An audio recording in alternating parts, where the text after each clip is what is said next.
Boleh. Okey, yang berbahagia Tuan Pengerusi Majlis pada malam ni Prof Datuk Paduka Dr. Sufian.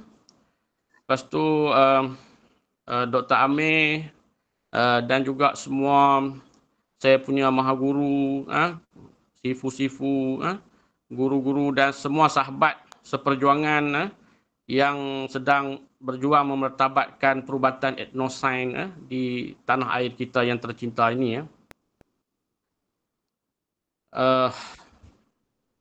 Subhanaka la ilma lana illa ma 'allamtana innaka antal alimul hakim. Rabbi shrah li sadri wa yassir li amri wahlul 'uqdatam min lisani yafqahu qawli. Okey, soalannya tadi tu dia tanya, Prof Datuk tanya tadi, apakah makanan dan minuman saja jadi punca penyakit ataupun ada selain daripada itu lagi ya. Jadi memang betul lah. Makanan dan minuman ni memang kita dah sedia maklum lah jadi punca kepada pelbagai penyakit yang ada di negara kita ni. Sebab apa? Sebab salah satunya sebab kita makan secara berlebihan. Kita ni terlebih makan, bukan kurang makan. Di tanah air kita ni, di Malaysia ni bukan kurang makan tapi terlebih makan. Okay. Kemudian dia dahlah makan berlebihan, kemudian dia tak seimbang pula. Ini yang sepatutnya Tuan Nizam akan kupas berkenaan dengan diet seimbang tak seimbang, nanti Tuan Nizam akan kupas. Kemudian kita makan pun tak mengikut waktu. Sepatutnya pukul 12 malam, pukul 1 pagi kita kena tidur. Tapi waktu tu masih ramai melepek di kedai mamak, contoh di restoran. Jadi ini yang menyebabkan punca daripada makanan. Ini cerita dulu. Saya cerita dulu punca penyakit ni yang daripada makanan dan pemakanan harian kita lah. Okay? Kemudian cara masak, kita tengok balik. Cara masak ini biasa. Pakar pemakanan biasa akan sebut berkaitan ini. Pakar diet, dietitian pun akan sebut benda yang sama. Cara masak kita, kalau kita tengok balik, semua menakutkan. Perempuan-perempuan,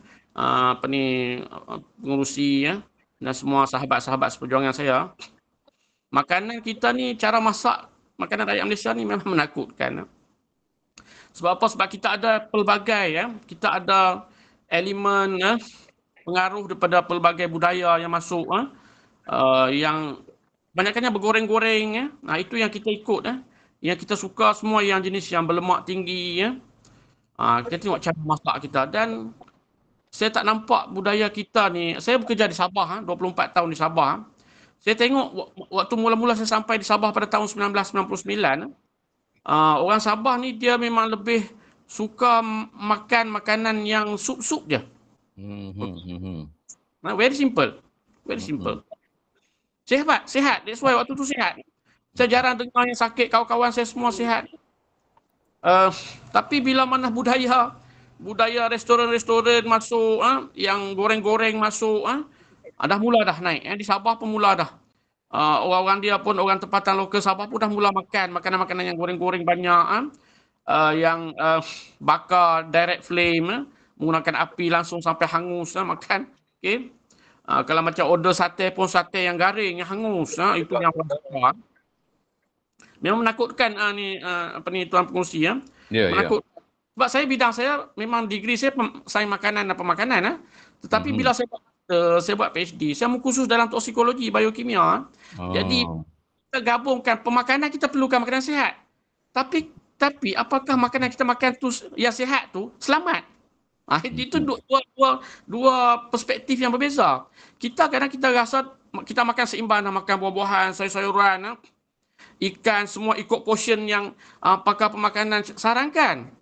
Tetapi hakikatnya ada pencemaran pula dalam makanan tu daripada pestisida, racun serangga dan sebagainya.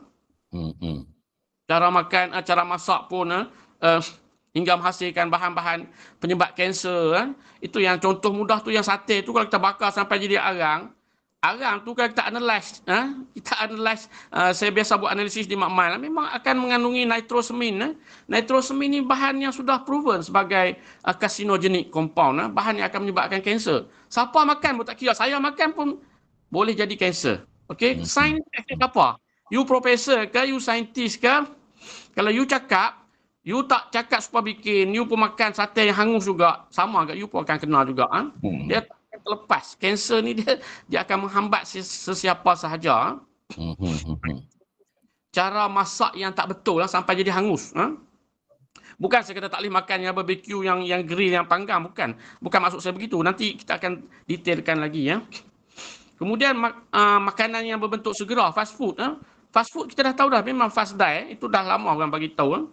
Kemudian bahan-bahan yang tak kira lagi, bahan-bahan racun yang toksik dalam makanan, yang mencemari makanan kita secara sengaja ataupun secara tak sengaja. Sebab apa? Sebab bahan toksik ni ada yang memang daripada alami, ada yang disengajakan. Tapi yang jadi isunya bila dua-dua ada dalam makanan kita. Yang disengaja pun ada, yang disengajakan contohnya pesticide lah. Kita spray timun, spray lobak, sawi. Bila kita analyse memang tinggi pesticide. Pelajar-pelajar saya selalu buat analisis. Kandungan-kandungan racun serangga, racun rumpai ada pada sayuran, buah-buahan. Jadi menakutkan. Itu yang disengajakan. Yang tak sengaja misalnya daripada lombong-lombong, ikan yang ada di lombong. Ikan yang ada di lombong ni memang dia secara natural pun dia akan ada bahan-bahan logam berat, seperti merkuri, yang daripada kerak bumi. Tapi asal benda tu memang disengajakanlah sebab manusia korek. Tapi lama-kelamaan dia jadi benda yang dia akan mencemari haiwan di akuatik, di air tawar. Sama juga di laut, di lautan yang dalam pun memang akan, bila kita analisis memang tinggi dia punya merkuri, kadmium, dan ini semua kita tahu heavy metal yang bertoksik. Okey, itu yang berasaskan daripada makanan dan pemakanan kita lah. Okay. Tetapi yang Prof Datuk tanya tadi tu, selain daripada makanan, selain daripada minuman kita, kalau kita pernah dengar kuliah-kuliah perubatan yang diberitahu ataupun doktor-doktor perubatan tulis di akhbar-akhbar, dia ada banyak faktor-faktor yang menyebabkan penyakitnya. Okay. Dia salah satu yang paling famous memang genetik lah, faktor genetik. Itu memang tak boleh buat apa lah. Berserah pada takdir lah kerana genetik. That's why contohnya macam yang kalau thalassemia ni, dia tidak disarankan untuk berkahwin dengan orang yang turut menjadi pembawa thalassemia. Sebab apa? Sebab dia orang dah tahu dah. Okay? Nanti genetik, anak yang dilahirkan kalau berkahwin, bapa dengan mak ni yang dua-dua pun ada carrier thalassemia, dia akan menghasilkan anak pun yang membawa penyakit genetik. Okay? Itu genetik. Jadi biasanya kita boleh cegah kalau tahu daripada awal. Benda-benda genetik ni pun sebenarnya boleh dicegah kalau kita merujuk pada yang pakar lebih awal lah. Okay? Tapi kalau dah berlaku, kalau sudah berkahwin, tak dapat dielakkan lah. Dia akan turun pada bayi anak yang dilahirkan. Lepas tu selain daripada itu yang kerap sangat kita dengar diberitahu ataupun dalam, kalau kita beli ubat-ubatan ataupun kita pergi ambil ubat-ubatan di hospital, memang setiap ubat dia adalah berasaskan kimia, drugs. Okay?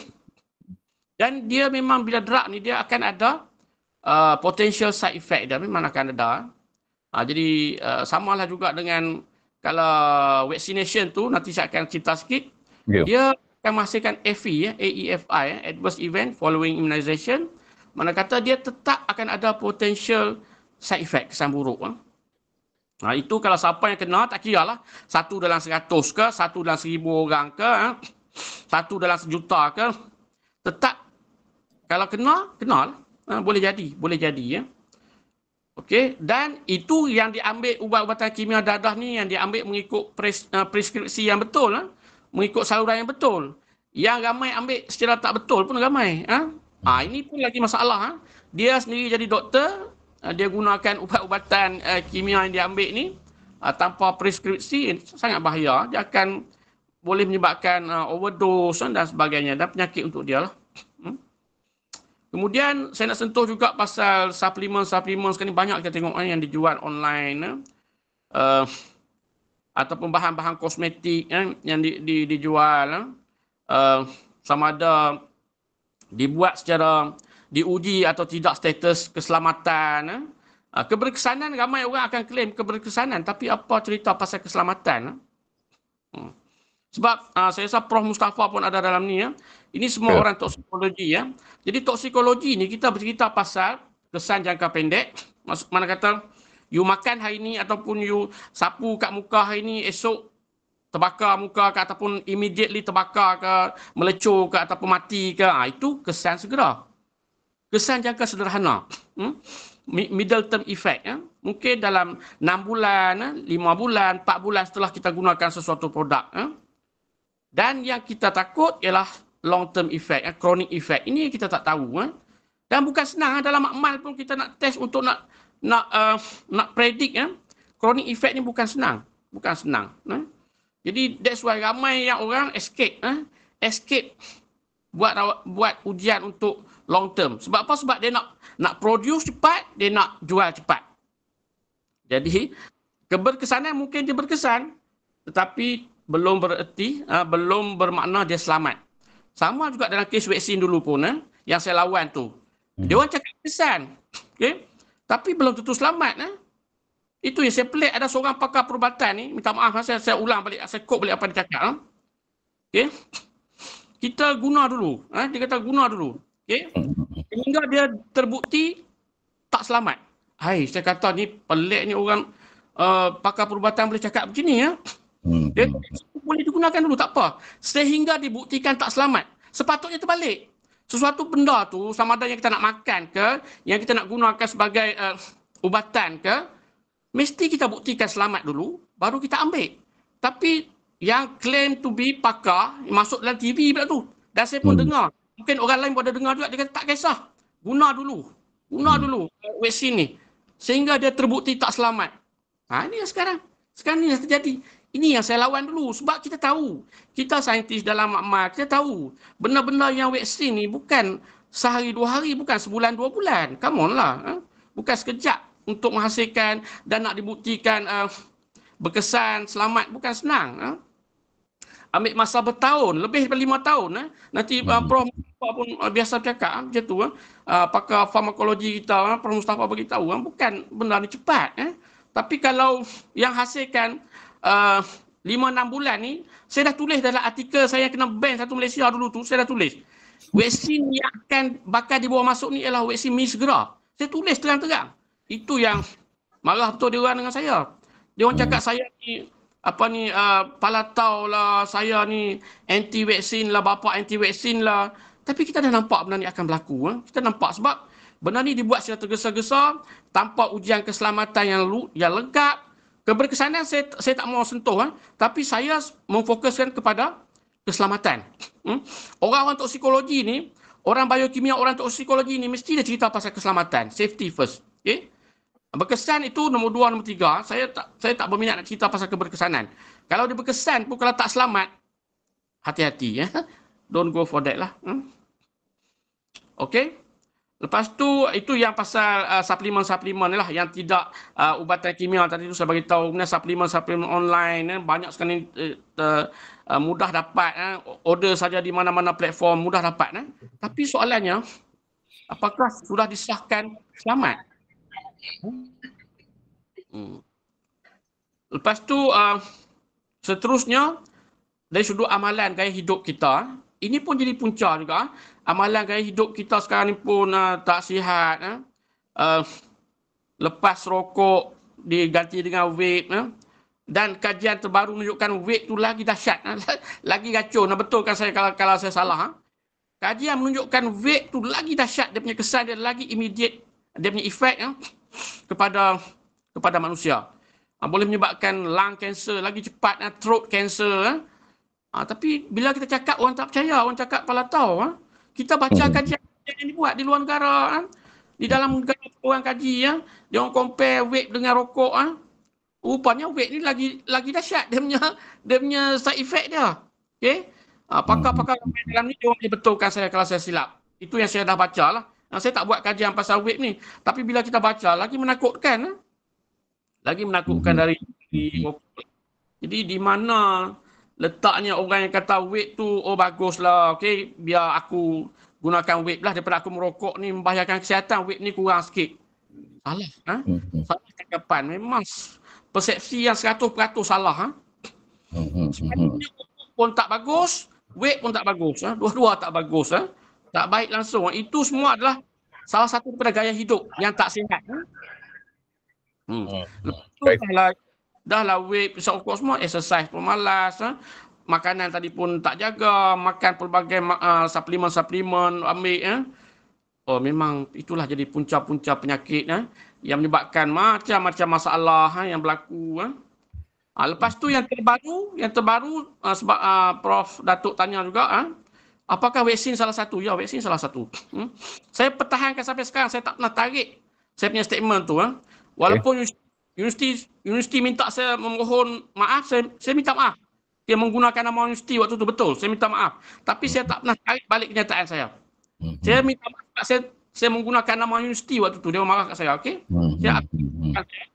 Tapi yang pasal mengatakan vaksin ni racun yang akan membunuh, menyebabkan penyakit, saya tak pernah tarik sampai sekarang.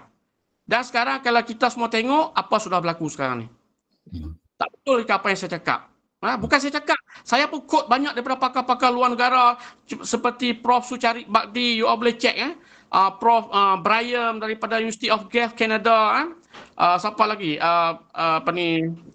Yang saya ingat nama saya nak sebut sekarang lah. Okay? Dr. Sherry Tenpenny. Okay? Siapa lagi? Kalau saya ingat, saya bagi tahu lagi. Ada beberapa orang yang memang expert. Dan Melon sendiri pengasas kepada teknologi mRNA, dia sendiri pun cakap sebenarnya akan memusnahkan teknologi yang gagal.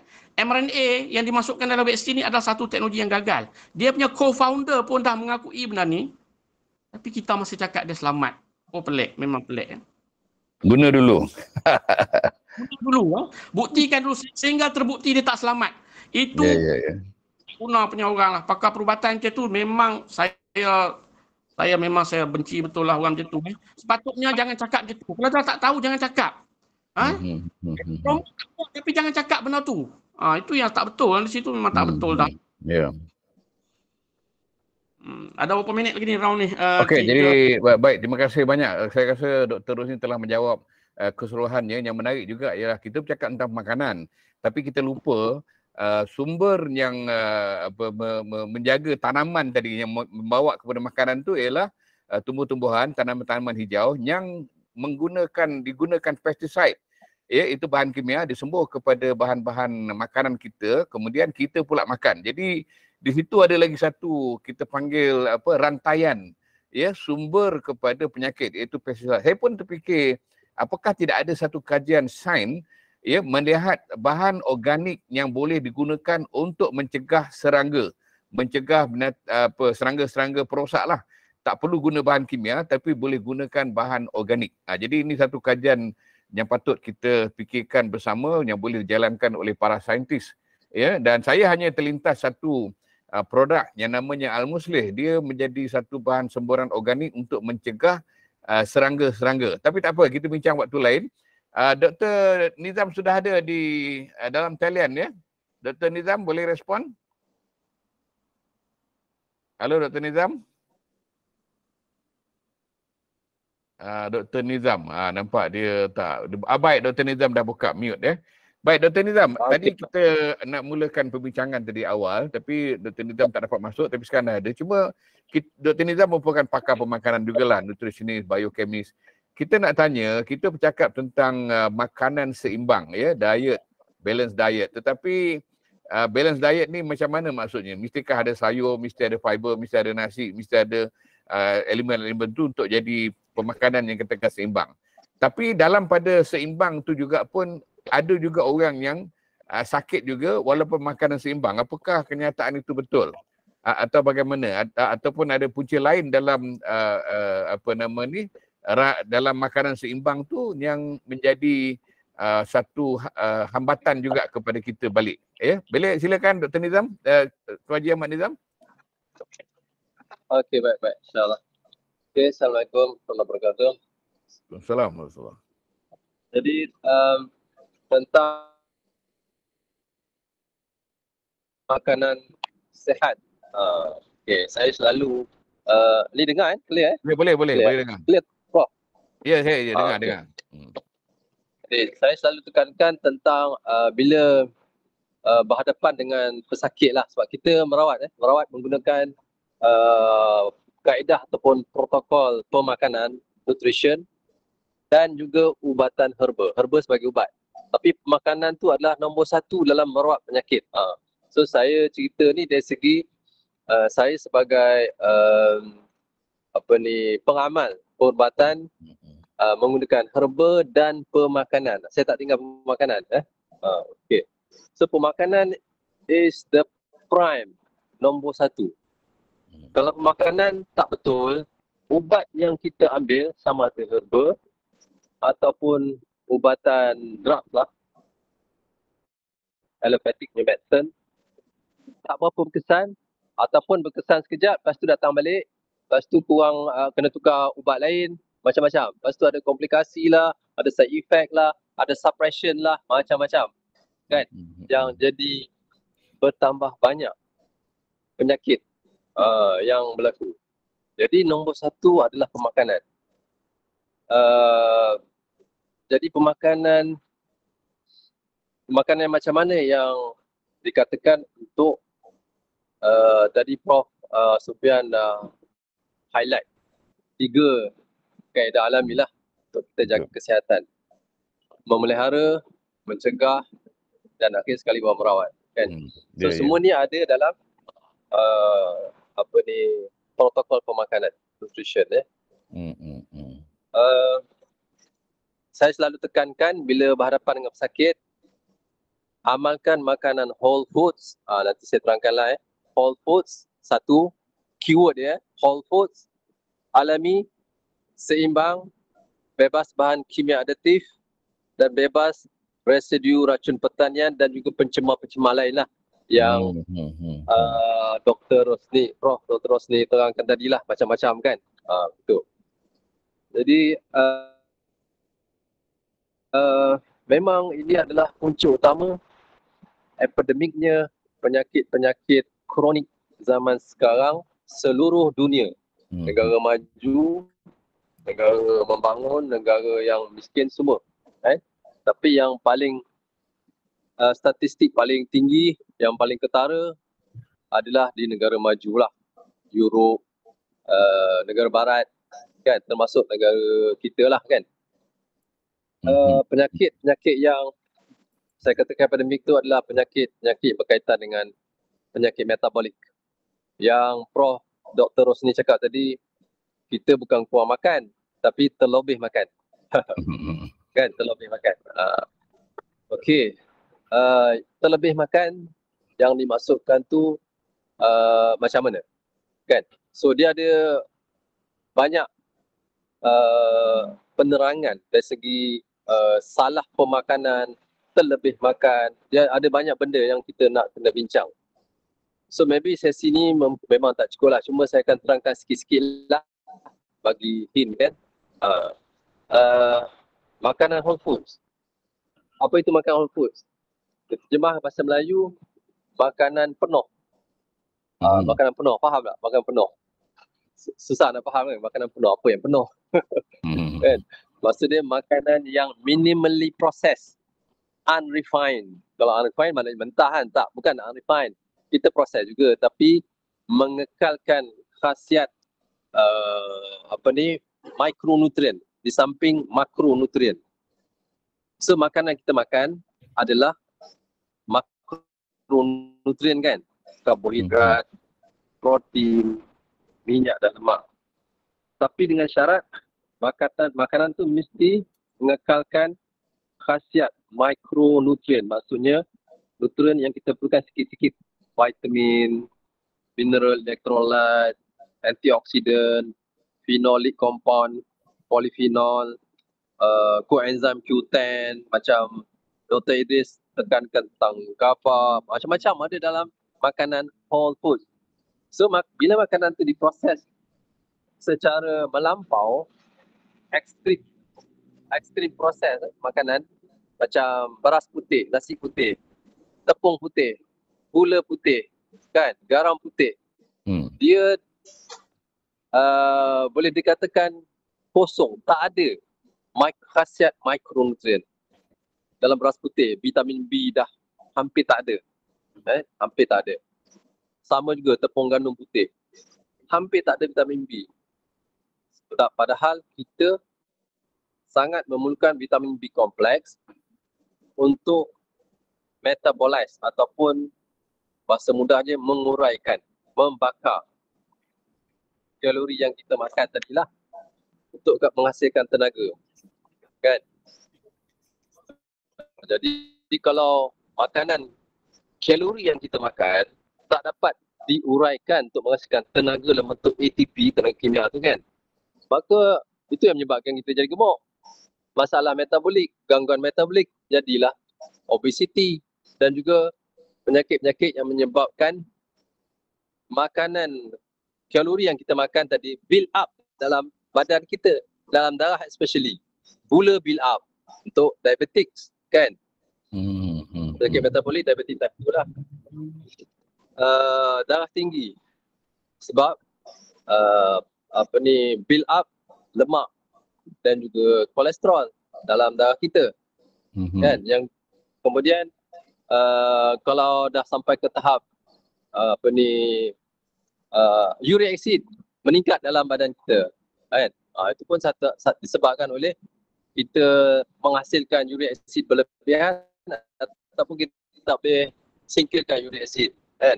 Kalau komplikasi orang buah pinggang akibat masalah metabolik, kecemasan darah tinggi yang tak dapat dikawal, kita akan berlaku CKD, penyakit buah pinggang, kegagalan buah pinggang. Kita tak boleh nak metabolize protein, metabolite sebagai bahan buangan, bahan buangan protein, urea dan kreatinin, kan.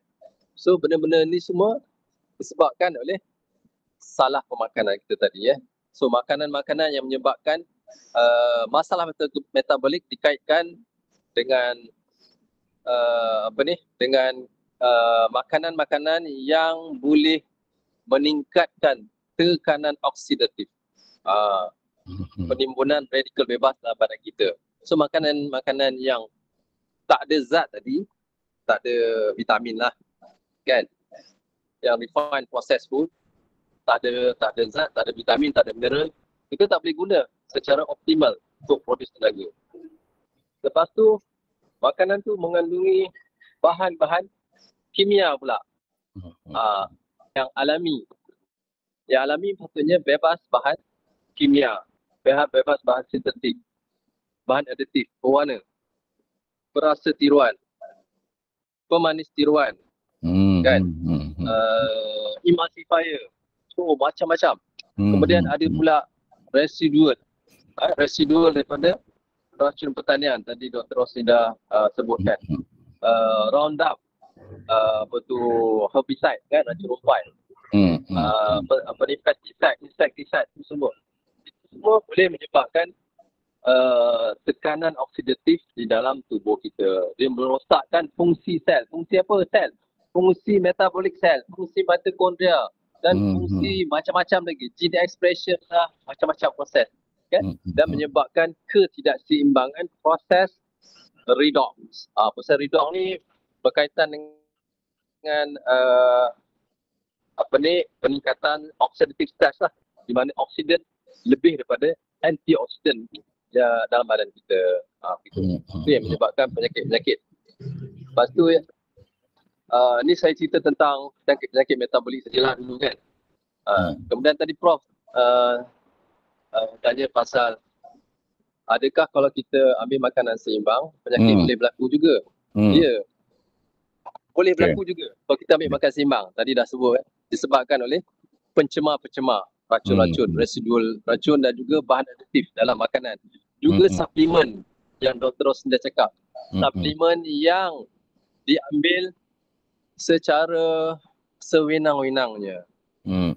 Dia makan, pagi makan cuka, lepas tu makan jus delima, lepas tu makan suplemen herba-herba, tongkat ali, akar kayu yang kuat, yang panas-panas punya ni, kan. Lepas tu petang lagi nak makan herba mengelak kanser, makan durian Belanda, makan kan, sampai menimbulkan kesan sampingan.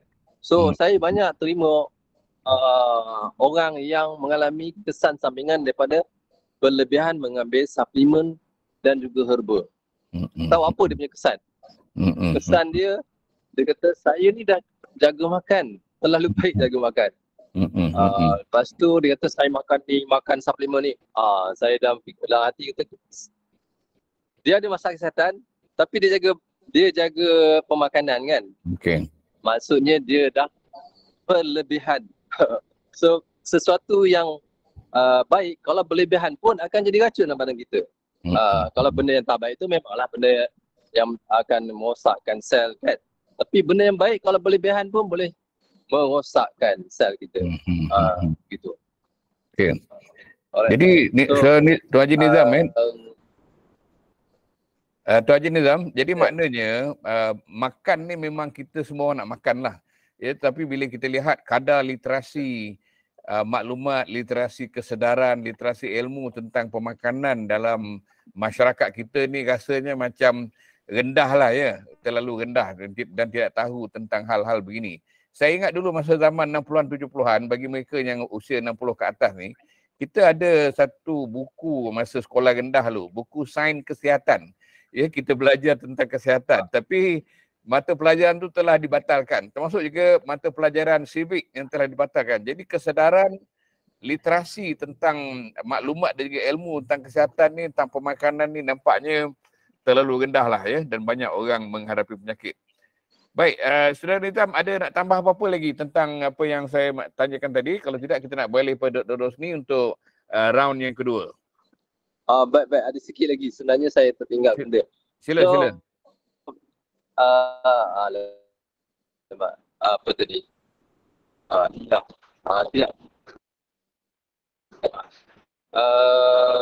Dengan apa tadi? Cakap dah dia boleh hilang tak? Tak apa, nanti kalau ingat ni kita bersambung lagi. Tak apa.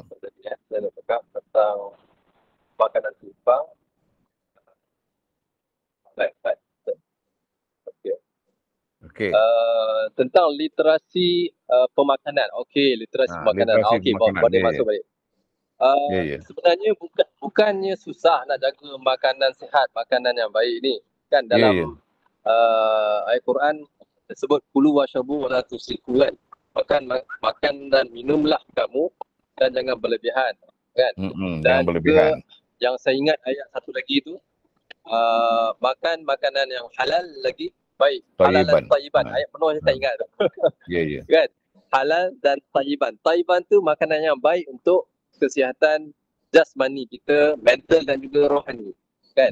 So sebenarnya makanan yang sihat sebenarnya tak susah. Tak susah sebenarnya. Kalau kita boleh amal makanan macam orang dulu makan. Orang tua-tua kita dulu makan. Simple as that lah. Saya cakap sebenarnya tak susah. Cuma sekarang ni dah jadi complicated. Banyak sangat masuk maklumat kan, maklumat yang mengelirukan, maklumat yang kontradik. Orang kata ni bagus, ni kata ni tak bagus, begini kan. Tu semua menjadi orang jadi susah. Macam mana aku nak jumpa makan ni? Tak tahu mana satu. Amal je, senang, simple, basic thing. Kita amal makanan yang kurang diproses, yang ada zat. Kan? Yang ada zat. Kalau contoh beras. Beras zaman dulu mana ada beras putih, semua beras tumbuk dengan lesung kaki kan. Itu beras tu padat dengan micronutrient, especially vitamin B complex. So sekarang beras tumbuk tak ada. So kita nak tukar dengan berapa? Yang kita tahu beras perang lah. Betul tak, Prof? Beras perang kita tahu. Tapi ada satu lagi beras yang ni jarang juga orang tahu, tapi dalam pasaran banyak. Dan banyak diambil oleh orang-orang India. Itu beras rebus, parboil rice. Beras yang padi direndam semalaman. Lepas tu di-steamkan dan dikeringkan. Jadi proses ini menyebabkan vitamin, elektrolit, mineral dan antioksidan menyerap dalam biji beras.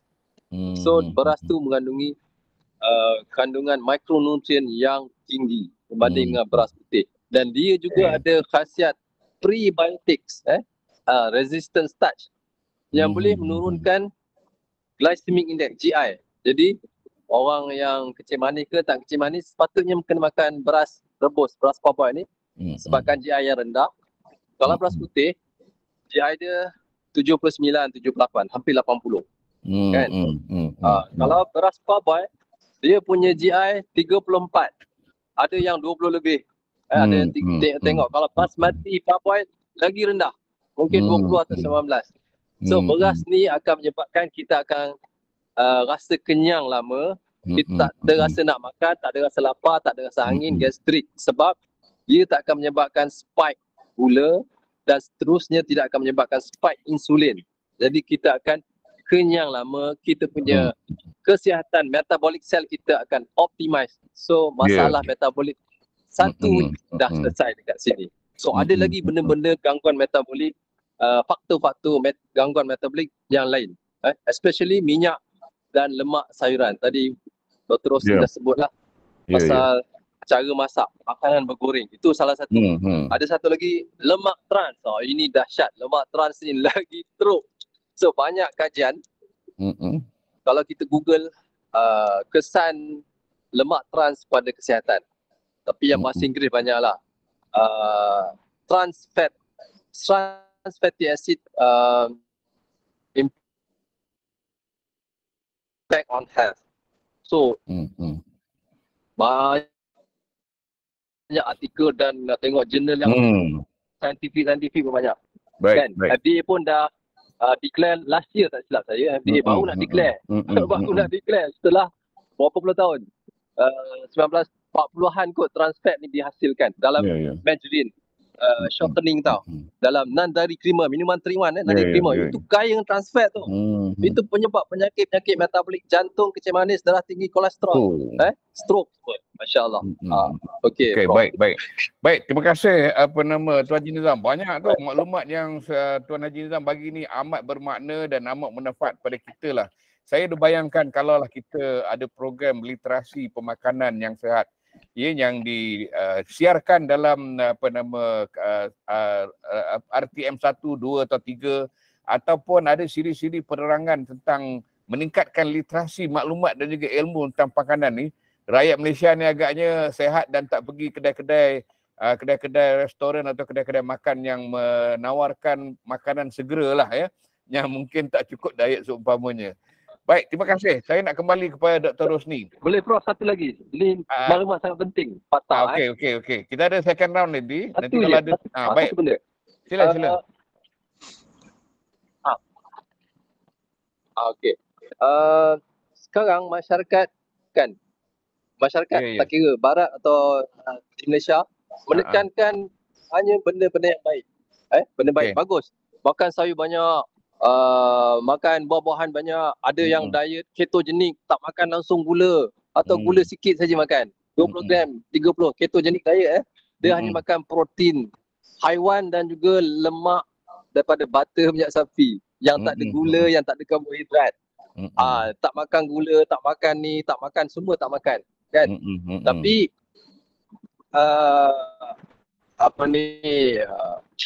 betul ni, dia cuba amal makanan yang baik, tapi benda yang tak baik, yang meradangkan, yang merosakkan tadi saya cakap, tekanan oksidatif, punca tekanan oksidatif tak diselesaikan. Punca tekanan oksidatif yang utama sebenarnya dalam minyak sayuran tau, bukan gula.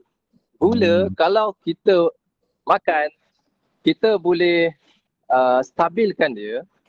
Stabilkan dia, maknanya lepas makan gula kita 5-6, paling tinggi 7, kan? So dia tidak akan menyebabkan keradangan because gula tu akan diserap dalam sel dan dimetabolize, diguna, burn up.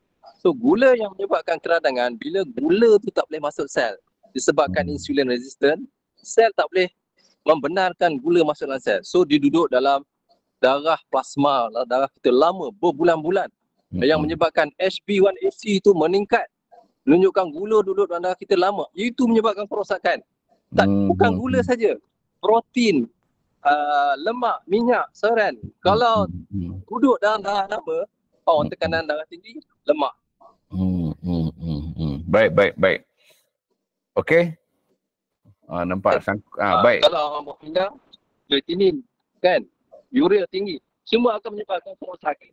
Baik. Okey. Baik, terima kasih. Jadi bila kita dengar bila kita dengar saudara Nizam sebut tadi, rasa macam takut pula nak makan. Okey, Prof, silakan. Saya Okey, baik, terima kasih. Nanti kita pergi round kedua. Baik, kita jangan takut makan, cuma kita perlu tahu bagaimana nak mengurus, bagaimana nak makan, menyediakan makanan. Tadi saya dengar saudara Nizam sebut juga tentang sayur, minyak sayur juga memberi sumbangan kepada permasalahan. Jadi Dr. Rosni tadi ada sebut masalah goreng-goreng makanan ni banyak bawa pada penyakit. Baik Dr. Rosni. Saya ingin bertanya, apakah remedi ataupun penawar yang boleh doktor syorkanlah ya kepada kita dalam mencegah penyakit ya.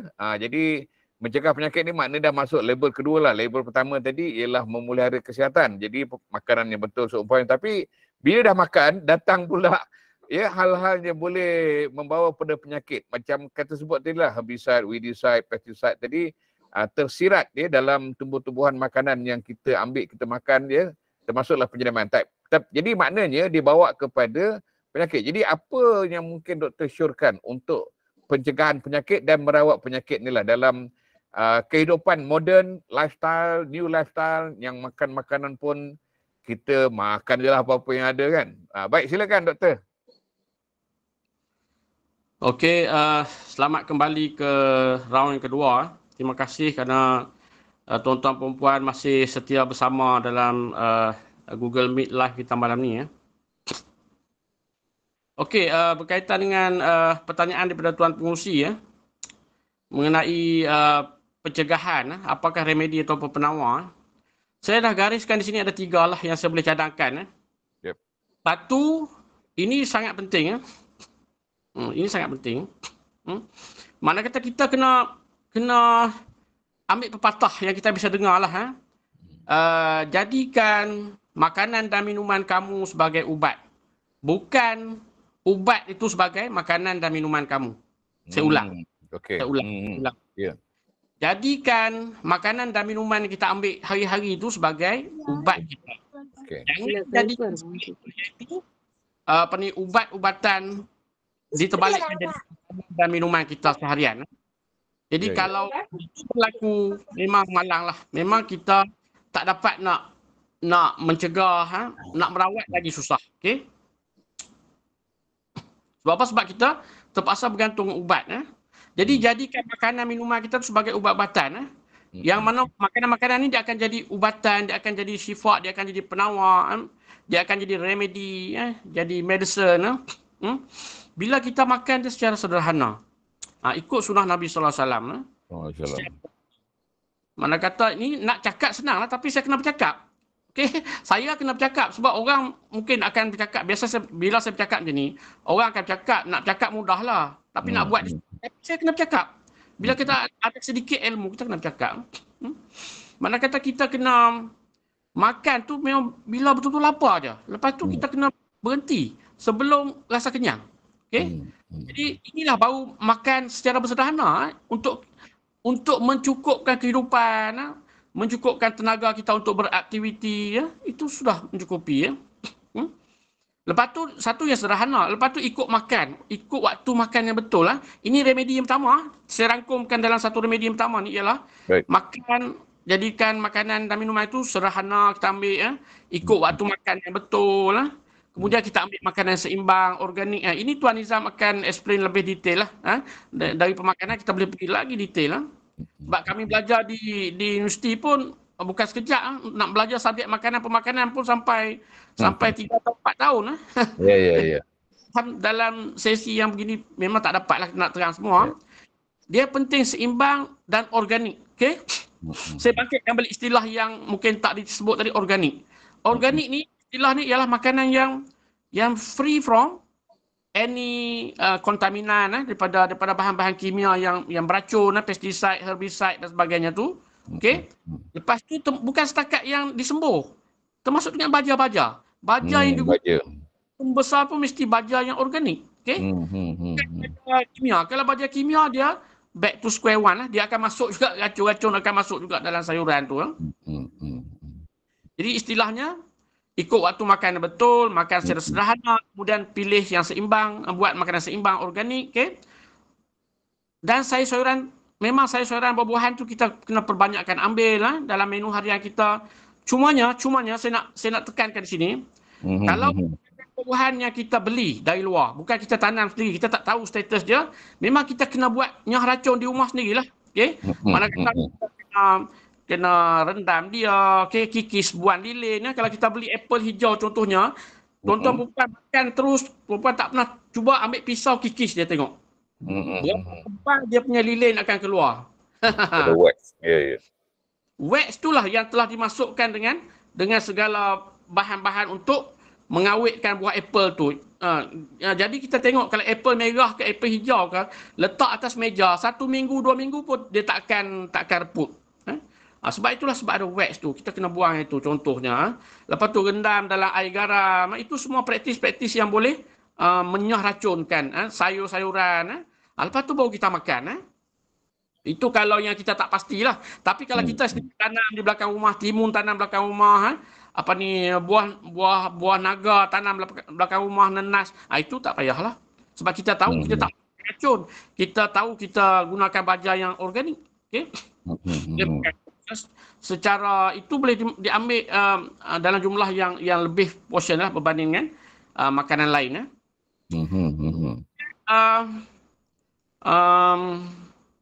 Kita juga dalam package yang nombor 1 ni, kita ambil makanan yang memang disebut oleh Nabi SAW secara langsung. Dan disebut dalam Al-Quran. Contohnya, buah kurma, buah zaitun, buah tin. Ini semua yang jelas. Dah disebut, dibagiin. Dan amalan Nabi pun. Okay? Dan itulah mutakhir ni, contohnya macam kurma tu telah dikategorikan sebagai salah satu superfood. Sebab dia lengkap dalam tu. Dia ada hampir lengkap. Dia punya zat, dia apa semua. Tuan Nizam boleh terangkan pasal kurma saja pun tak habis. Nak terang 1 malam tak habis. Dia lengkap. Nampak simple je. Sebiji, 2 biji, 3 biji. Kenapa orang Arab boleh survive, boleh hidup, bertahan, tak lapar? Sebab apa? Sebab dia lengkap. Ini yang panggil sebagai superfood. So saya bangkit ke istilah yang mungkin kita tak dengar lagi tadi dalam live ni. Superfood. Tuan-tuan perempuan boleh cari sendiri. Banyak lagi yang lain-lain. Lepas tu air. Air pun kalau boleh kita minum air zam-zam. Kalau tak dapatkan air zam-zam, air gau. Bagi saya untuk pengetahuan tuan-tuan perempuan, air gau pernah dikaji dia air gau ni antara air yang paling mirip dengan air zam-zam. Air gau ni daripada Temeloh Air gau daripada Temeloh. Ya, kalau tuan-tuan perempuan pernah minum air gau, rasa dia memang mirip dah air zam-zam. Lepas tu bila dibuat test, ini saya pernah tengok sebab saya punya abang ipar memang pernah menjadi orang yang antara pioneer yang menjual air gau ni. Jadi diorang buat kajian betul-betul di makmal, kemudian buat yang secara testing, dia mengalirkan elektrik, bila diletakkan mentor dalam tu, dia letakkan wire semua, dia antara lampu dia paling terang selepas air zam-zam. Okey? Jadi itu menunjukkan apa? Dia punya elektrolit dia cukup bagus. Dia punya mineral dia memang tip-top. Dan rasa dia tu, yang paling saya nak highlight sini, rasa air gau ni memang kelas. Nombor 2 selepas air zam-zam.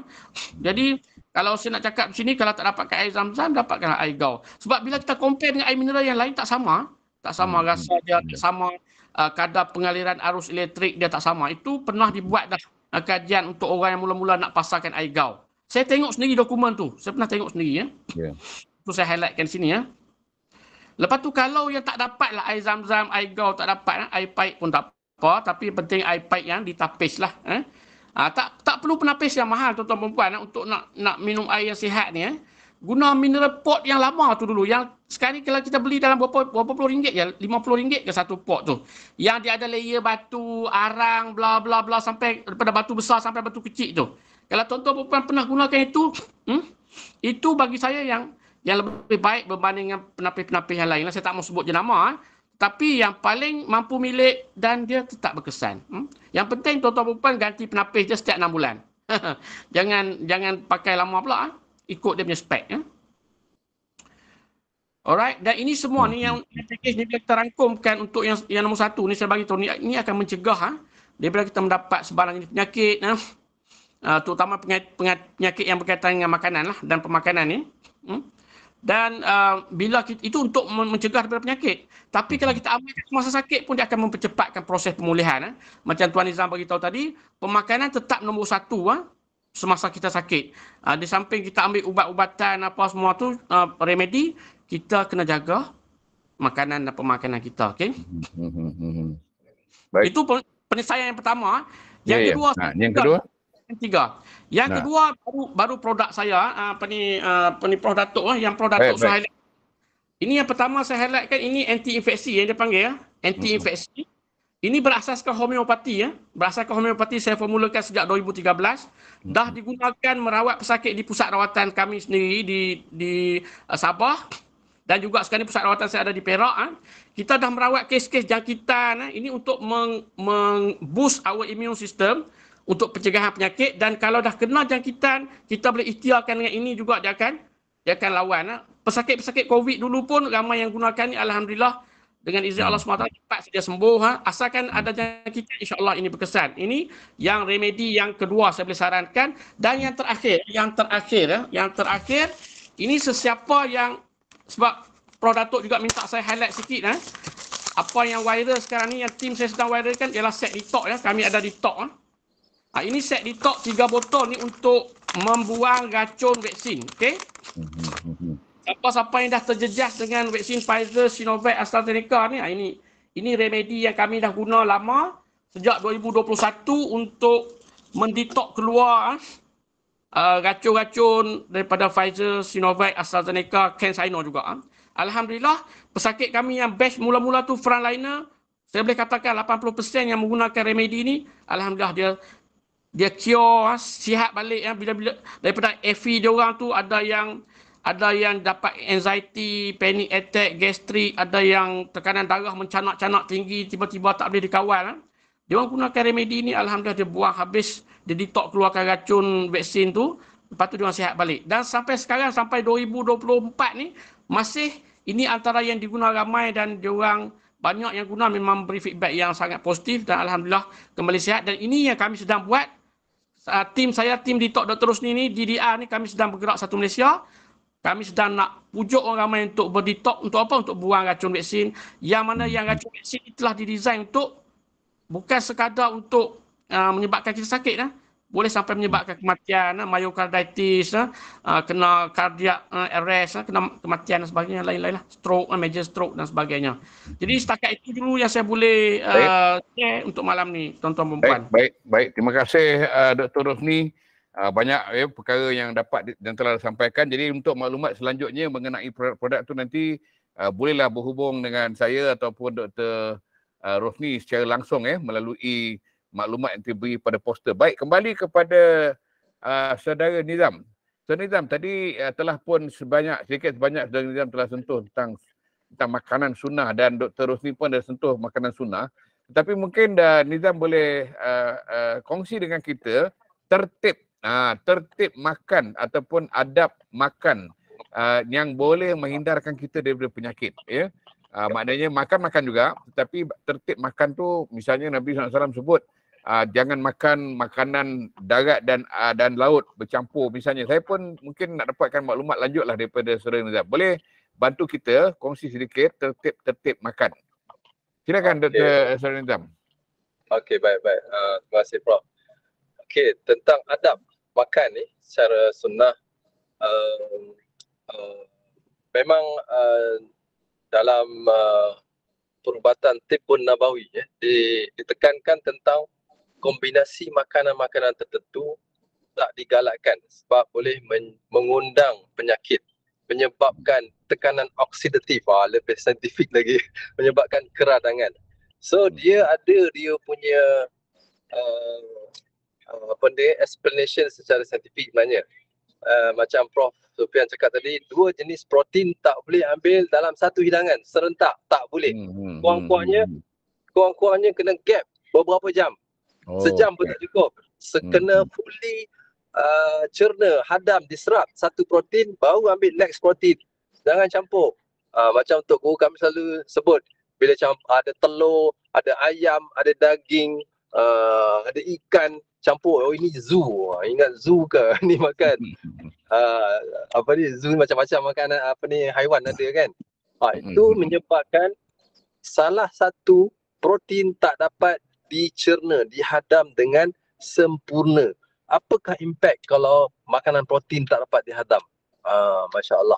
So banyak benda yang sebenarnya cara pemakanan, adat makanan, kalau tak betul cara makan, dia boleh mengundang kepada penghasilan bahan-bahan toksin, metabolit bahan-bahan toksin, asid dan juga bahan toksin, especially makanan protein berasaskan haiwan. So bila dia tak dapat dicerna, dia akan digunakan oleh bakteria perebutan ataupun dipanggil putrefactive bacteria. Okey, bakteria perebutan ni menyebabkan protein yang kita makan tu akan menghasilkan asid dan bahan-bahan toksin yang menyebabkan keradangan, dan bila pergi ke usus dia diserap dalam darah dan masuk dalam peredaran darah, maka dia akan pergi ke sel-sel tisu organ seluruh badan kan. Itu boleh menyebabkan penyakit sebenarnya. Sebab tu tak boleh makan. So bila kita dah hamal, kita ambil satu protein, kalau ikan-ikan saja, kalau telur-telur saja, kalau daging-daging saja, kan, tak campur. So kesannya bila kita ambil, kita campur, perut kita meragam. Terasa. Especially anak-anak saya, dia cakap, kenapa sikit pun ni? Allah tadi dia campur telur dengan ikan tadi ataupun dengan ayam. Kan, itu memang clear cut. So memang ada explanation dia. Yang kedua kan, kombinasi makanan yang tak bagus untuk penghadaman makanan. Bawang putih dengan bawang merah atau bawang besar. Yang ni ada disebut dalam kitab Tibbun Nabawi, tak silap saya. Kitab karangan Imam As-Suyuti. Yang ulama besar lah, imam kan. So apa kesan dia? Memang sakit perut dan menyebabkan pencernaan kita lemah tau. So angin, sensitif, perut sensitif, makan ni sakit perut jadi angin. So salah satu sebabnya campur. Tapi orang Melayu kita memang dah lama lah nak mengamalkan, kalau tumis mesti campur bawang putih dengan bawang merah kan. Cuba buat salah satu. Tengok orang Arab dia biasa guna bawang merah kan, bawang besar. Pasal kalau pergi kedai Arab, sup dia bawang besar yang dibubuh kan. Kalau orang Cina bawang putih. Betul tak? Ini yang Cina di Cina lah. Tapi di Malaysia ni dah campur culture kan. So boleh cuba cara makanan macam tu. Memang ada kesan pada perut. So perut sekarang ni banyak orang kena gastric GERD. Lepas tu daripada gastric GERD ni boleh menyebabkan anxiety dan panic attack. So banyak orang anxiety, panic attack dikaitkan dengan gastric. Saya ada anxiety. Saya mesti tanya, ada gastric tak? Ada. Kebanyakan memang ada gastric. Kalau anxiety, panic attack. Kebanyakan ada korelasi Ada korelasi. Ada korelasi yang kuat, bukan korelasi yang biasa-biasa, yang kuat, sangat kuat. Because dalam jurnal-jurnal saintifik, dia ada sebutkan tentang gut-brain axis. Gut-brain axis maksudnya hubungan yang kuat antara kesihatan fungsi perut, sistem pencernaan kita dengan fungsi otak, neurotransmitter. Neurotransmitter untuk fungsi otak, serotonin, hormon dopamin yang Dr. Idris selalu sebut kan. So fungsi sistem penghadaman memang ada kesan. Kalau perut tak sihat, memang fungsi otak kita pun tak sihat. Kan, begitu. Dan begitulah sebaliknya. Sebab tu Dr. Idris selalu share tentang dia punya produk probiotics dia lah. Probiotik dia yang macam-macam tu. So bila makan tu, ambil tu, otak jadi bagus, perut, pencernaan, angin, even gastric pun bagus. Ini promote untuk Dr. Idris punya produk. Tak apa. Nanti kita bawa Dr. Idris ke dalam siri bicara kita nanti. Masya Allah, memang banyak benda dalam isu pemakanan. Kalau nak cerita, saya pun lupa. Tadi masa Dr. Rosni cerita, saya ingat tahu banyak benda saya nak share. Tapi Bila Tak tak tulis, dia hilang lah. Dia lalu-lalu yalah. hilang. Dia kena tulis, kena buat satu sesi yang komprehensif Khusus dan lah. cerita. Ya, Cerita. ya, ya. Dan Prof ada cerita tadi, dia cerita pasal pemakanan ni, kan, non dari khema. Minuman 3-in-1 ni nombor satu penyakit lah. Nombor satu penyakit. Bukan sebab gula tau. Because of non-dairy creamer. Kalau nak cerita non-dairy creamer, ada apa dalam tu? Itulah sebenarnya makanan terproses, highly processed food, highly refined food yang menyebabkan penyakit. Dalam tu tak ada zat pun. Tak ada vitamin pun. Tahu yang alami lah. Kalau dia campur dengan sintetik, tu dah tak sama. Dia ada bahan pewarna pemutih.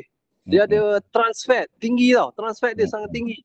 Kan? Kalau ada non-dairy creamer yang lebih mahal, dia dah buang sebahagian besar. Itu pun saya dalam merawat, saya study tau, apa makanan yang menyebabkan kolesterol naik, apa menyebabkan gula naik, apa menyebabkan stroke jantung. Saya study satu persatu.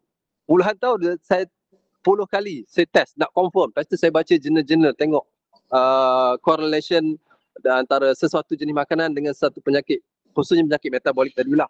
Memang sangat teruk non-dairy creamer, margarine, vegetable shortening dalam minuman-minuman ni. So sebenarnya tak perlu takut. Tak perlu takut. Kalau kita dah tahu, macam Prof cakap tadi, kalau kita tahu, kita boleh, sebenarnya boleh je nak makan dekat kedai-kedai, tapi kita kena tahu macam mana cara, macam mana trik, macam mana maneuver diet kita, sama ada di rumah atau di luar. Kita maneuver. Dan bila kita amal makanan yang saya cakap dia whole food, alami, seimbang, bebas kimia, bebas residu racun pertanian, kita punya perut, kita punya metabolik memang cantik. Metabolik sel kita cantik, menyebabkan kita tak ada rasa lapar, tak ada rasa nak makan, tak ada rasa macam food craving, sweet craving, tak ada. Walaupun kita makan gula, saya makan gula, tapi saya makan gula organik lah. Gula biasa memang rasa badan agak heat, memanaskan, meradangkan. So kena makan gula organik. So kita makan gula 2-3 sudu untuk buat air, teh hijau ke, air apa-apalah. Susu, saya selalu minum susu fresh organik, Henry John. Dan sekarang ni ada yang farm fresh yang keluaran organik. Tadi Prof dah cerita pasal organik, saya masuk juga. Memang kita pun duk streskan makanan organik, khususnya susu. Susu memang kena organik. Kalau tak organik, macam-macam problem. Bijirin import, bukan beras. Beras tak perlu organik. Kan? Beras tempatan. Sebab orang tak spray racun Roundup, herbicide, macam di 3 negara tu pengguna. Dia spray atas pokok. Di sini orang spray racun sekeliling sawah padi kan. Kalau spray dekat pokok, mati pokok. Betul tak? Dia akan kuning petang. Tapi di sana dia spray atas pokok guna drone. Tapi tak mati, heran tak? Pasal apa pokok dia tak mati, dia spray dengan Roundup tu. Racun lalang. Sebab dia dah modified genetik. Dia panggil genetically modified organism supaya dia resistant terhadap glyphosate, aktif dalam racun tu. So dia tak mati. Lepas tu at the end of the musim penanaman, bila nak tuai 10-14 hari, dia akan tingkatkan dos racun Roundup 2-3 kali ganda, beberapa kali ganda, supaya dia spray lagi sekali, pokok tu dehydrate. Faham istilah dehydrate? Pokok tu matilah. Dan dia akan mengeringkan biji-biji gandum, barley, oat, soya, ke kacang yang ditanam di sana. Dia akan mengering. Dan 10-14 hari kering, so dia akan dapat hasil tuaian, yield dia yang sangat tinggi. So very competitive dari segi harga di pasaran. Itu satu benda yang sangat memudaratkan. Glyphosate, kalau kita tengok kesan glyphosate, racun Roundup yang tinggi 11 kali ganda, 50 kali ganda, ada tu yang sampai ratusan kali ganda tau. Glyphosate dalam makanan bijirin yang diimport dari sana tu, 3 negara ni. Kesan dia, saya perasan tau, bila saya makan gandum yang tak organik, saya cakap yang tak organik, saya makan gandum yang organik saja. So tak organik memang tak makan. Makan sekali, dalam masa berapa jam, boleh rasa kesan pada badan.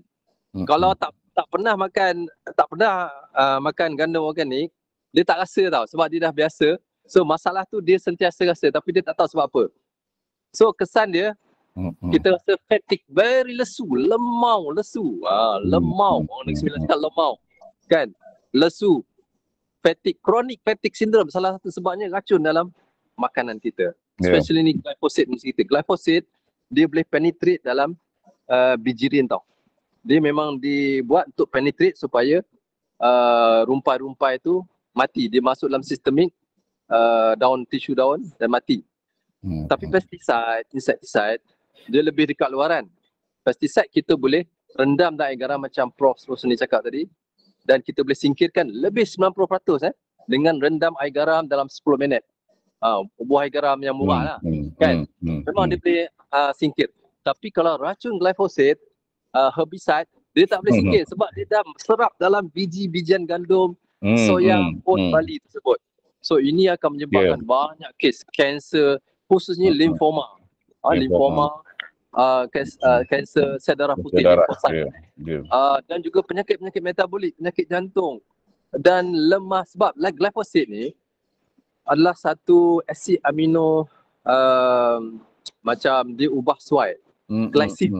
Glycine adalah satu jenis amino yang menjadi struktur kepada tisu kolagen kita, otot kita, kan? Dan banyak protein dalam badan kita ada glycine, tapi banyak dalam kolagen. Bayangkan kalau glycine tu diambil alih oleh glyphosate masuk dalam kita punya tisu. Sebab tu jadi lemah. Kita punya otot tak kuat, kita punya tisu kolagen pun tak kuat, kan? Baik, Saudara Nizam, nampaknya banyak perkara yang terlalu mahal yang Saudara Nizam telah sampai kepada kita, dan banyak perkara yang ingin kita tahu lagi. Tapi oleh kerana masa tak banyak, saya percaya dari hari ke hari kita akan adakan kursus. Jadi mungkin apabila kumpulan Ethnoscience kita mengadakan kursus-kursus, kita jemputlah ya para penonton, tuan-tuan dan puan sekalian untuk hadir bersama, sama ada dalam bentuk online, dalam talian maupun secara bersemuka. Kerana meningkatkan literasi kesedaran, literasi maklumat dan literasi ilmu dapat menjaga kesihatan tubuh badan kita dengan lebih baik dan mencegah penyakit. Baik, saya nak buka kepada soalan. Saya nampak ada satu tangan daripada Puan Karpagam Karpagam Aparau. Daripada awal tadi dia angkat tangan, dia nak tanya soalan. Jadi saya mohon supaya soalan diringkaskan, jangan berceramah, tapi hanya tanya soalan Jadi boleh buka mute, kita buka butang mute dan boleh bertanya. Silakan Puan Karpagam Silakan boleh buka mute.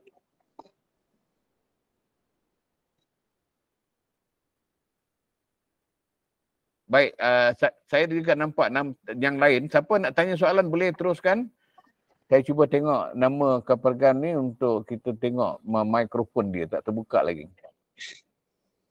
Silakan kalau ada soalan-soalan daripada saudara. Saya nampak ada komen-komen juga dalam bahagian dipanggil chat ini. Ada beberapa komen juga. Silakan. Kalau Prof boleh bacakan komen, kami Dr. Rosni saya boleh jawab. Baik.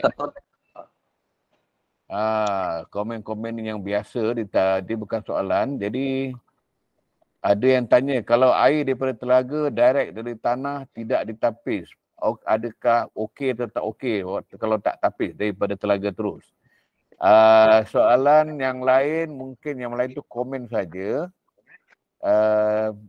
Saya cuba tengok kalau ada soalan yang secara spesifik. Tak adalah, saya rasa itulah soalan yang ada. Yang lain tu lebih kepada kenyataan saja. Ni ada satu lagi soalan. Saya nak tanya, adakah susu berkhasiat, highly inflammatory? Dalam Quran, susu dikatakan bagus, tapi kajian sains kata susu tak bagus. Silakan, dua-dua boleh. Soya tu bagus. Bagus tak untuk badan macam air soya? Okey, silakan. Dr. Rosni dan juga Dr. Nizam. Silakan. Ringkas. Okey, saya nak jawab ke doktor? Boleh. Boleh Okey, baik. Nizam jawablah. Nizam jawab. Okey. Minta maaf doktor, mendahului doktor. Okey, baik. Okey, susu sebagai salah satu makanan sunnah. Nabi minum susu kan? Para sahabat minum susu. Cerita minum susu sampai memenuhi ruang perut kan? Abu Hurairah radhiyallahu an dalam keadaan lapar. So kenapa pula susu para ahli perwatan sekarang, dan banyaklah viral saya tengok minum susu untuk orang yang tak ada gigi, yang ada gigi, macam-macam lah. Benda itu semua tak saintifik. Sunnah ni sebenarnya saintifik. Kita je yang tidak menggali secara saintifik atau tak jumpa lagi secara saintifik explanation dia. Kan? Macam kombinasi dua jenis protein dalam makanan. Sebenarnya susu bagus. Susu ada protein, high quality protein, semua asid amino essential, 9 jenis asid amino untuk repair sel rosak tau. Kalau tak ada asid amino essential, kita tak boleh repair sel rosak. Tak boleh awet muda. Tak boleh nak cantik kulit pun tak boleh. Tak boleh nak bina muscle orang lelaki. Betul? So, susu sangat penting dan dia kaya dengan vitamin B kompleks. B1, B2 ni B apa entah lagi. Yang penting untuk proses redox. Proses redox ni metabolik untuk penguraian kalori makanan yang kita makan. So susu adalah satu protein yang mudah dicerna, diserap dalam badan because dia dalam bentuk larutan. Bandingkan dengan daging, otot. Kan? Lihat. Betul tak? Nak digest lagi lama, lagi susah. Dan penyerapan dia punya asid amino lagi rendah banding dengan susu. Tak kira dia susu lembu ke, susu kambing ke, susu unta, tak apa. Tak apa, tak ada isu sebenarnya. Dia sebut dalam kitab Tibbun Nabawi, Tibbun Nabawi lagi. Daging lembu adalah penyakit, meradangkan, menyebabkan darah kotor. Darah kalau orang bekam kata darah dia agak gelap sikit kalau orang banyak makan daging lembu. Walaupun daging lembu tu daging tempatan ke, makan rumput ke, organik. Memang naturally dia lebih meradangkan, mengotorkan darah. Tapi susu lembu adalah makanan. Dia adalah makanan sihat, menyihatkan sebab dia mudah dicerna dan diserap zat-zat mikronutrien dan juga makronutrien, protein. So satu lagi, khusus orang petikai tentang laktos, menyebabkan laktos intolerant. Itu orang ada masalah genetik. Kalau kata susu tak bagus, baby semua minum susu kan, susu ibu. Susu ibu tu ada laktos. Lebih kurangnya dia punya beza dia tak ketara dengan susu lembu ke susu kambing. Adalah beza sikit-sikit. Tapi ada laktos. Tak ada isu. Kecuali baby tu memang dilahirkan genetik dia tak ada enzim laktase yang boleh mencerna laktos. Itu special case. Itu satu dalam berapa ratus ribu. Betul tak? Ya. Tentang susu soya. Susu soya nak makan boleh. Tapi cari yang organik sebab tadi kita dah cakap soya yang ditanam di sana memang sangat tinggi dengan herbicide glyphosate. Ini akan menyebabkan chronic fatigue syndrome because of glyphosate, bukan sebab lain. Dan satu lagi, jangan makan hari, jangan overdose because dia ada bersifat apa dipanggil yang menyebabkan penurunan hormon thyroid.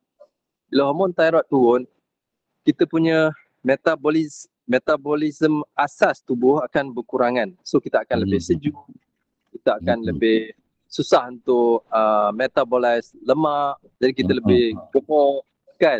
Boleh jadi gemuk lah boleh jadi gemuk, naik badan. Boleh naik badan because dia mengurangkan parathyroid, hormon thyroid. Goitrogenik, yes, okay. Soya adalah satu makanan yang mengandungi bahan kimia bukan sintetik, kimia yang alami lah, yang bersifat goitrogenik. Maksudnya dia menurunkan, dia suppress hormon thyroid. Boleh makan, bagus. Dia ada semua asid amino essential macam daging. Protein dalam soya, protein macam daging tau. Ada semua essential amino acid. Tapi tak boleh hari-hari. Kalau kacang kuda, yes, bagus. Dia tak goitrogenik, dia memang bagus untuk membina sel darah merah, hemoglobin, membina otot yang maskulin untuk ahli sokan. Kacang kuda digalakkan dalam perubatan Yunani dia sebutkan kacang kuda dalam perubatan, diguna dalam perubatan Yunani. Masya-Allah. Baik. Terima kasih Saudara Nizam. Nampak banyak maklumat kita dapat. Saya nak ucap banyak-banyak terima kasihlah kepada Dr. Rosni dan juga Saudara Nizam. Saya percaya banyak lagi yang kita boleh kongsi bersama. Tapi kita juga amat bertuah pada malam ini. Kita ada nama yang tak asing lagi pada kita, Dr. Nordin Darus. Assalamualaikum, Doktor. Tak dengar suara.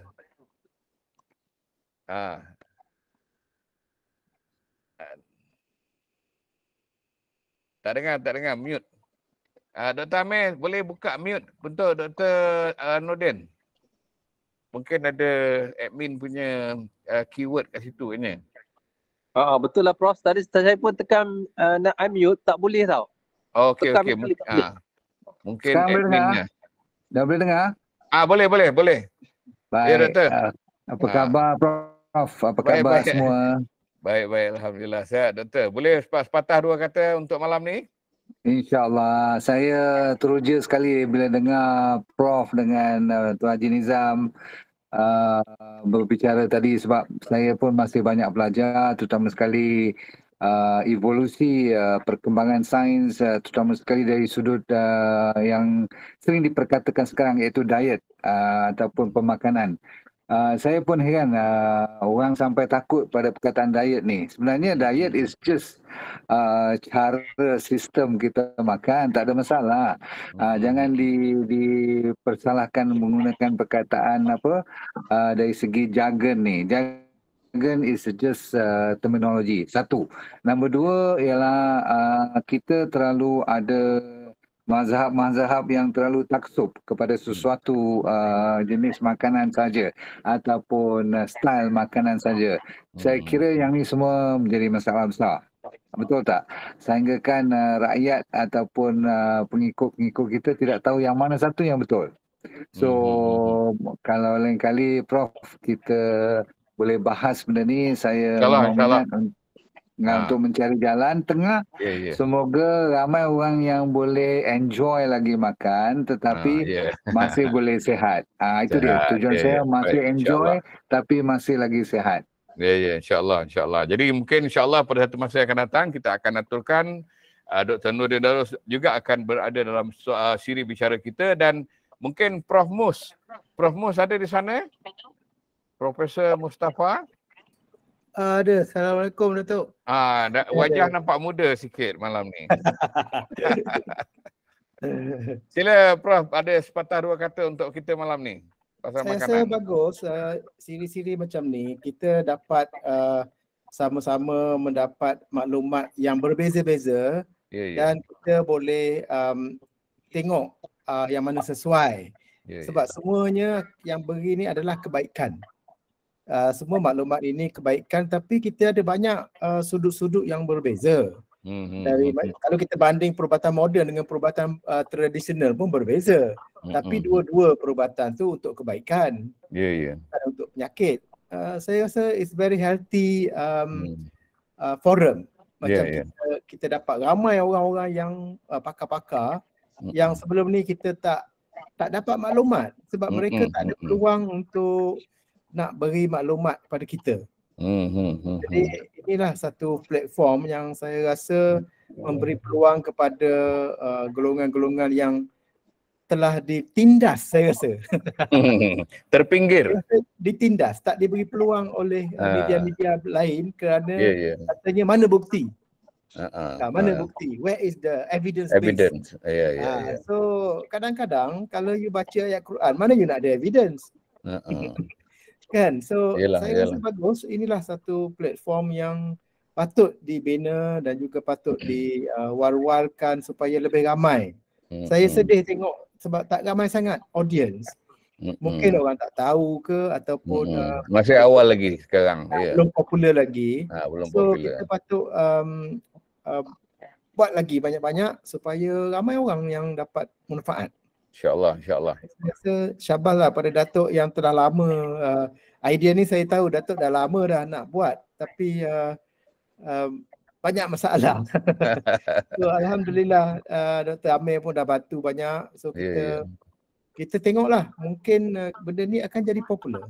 InsyaAllah. InsyaAllah.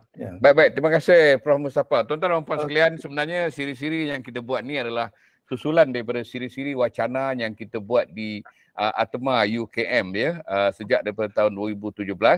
Kemudian berhenti sebentar kerana COVID. Jadi kita fikir banyak manfaatnya apabila kita dapat berkongsi maklumat, bertukar-tukar pandangan dan memahami tentang konsep ethnosains sebagai satu cabang ilmu iaitu ethnosains perubatan dan kesihatan sebagai satu ilmu warisan datuk nenek moyang yang ditinggalkan kepada kita Jadi kita berharap kita akan bertemu dalam siri-siri akan datang setiap hari Ahad malam 9 hingga pukul 10.30 lebih kurang dan kita ada siri-siri yang akan kita sampaikan lagi, dan nantikan ya program itu kita sebar melalui internet, melalui Facebook, melalui WhatsApp group, dan kita ada WhatsApp group Ethnoscience. Jadi kalau yang berminat untuk bersama dalam wacana ataupun forum ataupun WhatsApp group Ethnoscience, bolehlah berhubung dengan kita. Baik, sekali lagi kita ucap terima kasih banyak kepada Dr. Rosni. Dr. Rosni, terima kasih. Cantik sememata malam ni. Dan juga Dr. Saudara Nizam, nampaknya terpaksa berada di luar daripada rumah ya ketika ini. Kerana mungkin connection lebih baik di luar agaknya. Bukan Prof. Sebenarnya saya pergi kenduri kahwin saudara dekat Kelang. Okey. Baik. Saya nak sure macam Prof bercakap, hari Ahad ni banyak orang keluar lah sebab ada undangan macam-macam. Kalau boleh show lah, ni show saya je. Hari Isnin malam ke hari Minggu. Ya, okey. Baik, terima kasih. Program ini dianjurkan oleh Pedawam, iaitulah Pertubuhan Pendokumentasian Warisan Melayu Malaysia. Kita membuat dokumentasi aspek-aspek tertentu dalam warisan yang belum lagi diteroka oleh banyak pihak yang ada kepentingan tentang warisan. Jadi terima kasih Dr. Amir yang banyak membantu dalam hal menguruskan platform pada malam ni. Jadi saya mohon maaf sekali lagi sekiranya terdapat kelemahan dan juga kekurangan dalam pengendalian forum kita pada malam ini. Yang baik itu semua daripada Allah Ta'ala. Ya, kesempurnaan hanya milik Allah. Dan saya sudahi dengan wabillahi taufiq wa hidayah. Wassalamualaikum warahmatullahi wabarakatuh.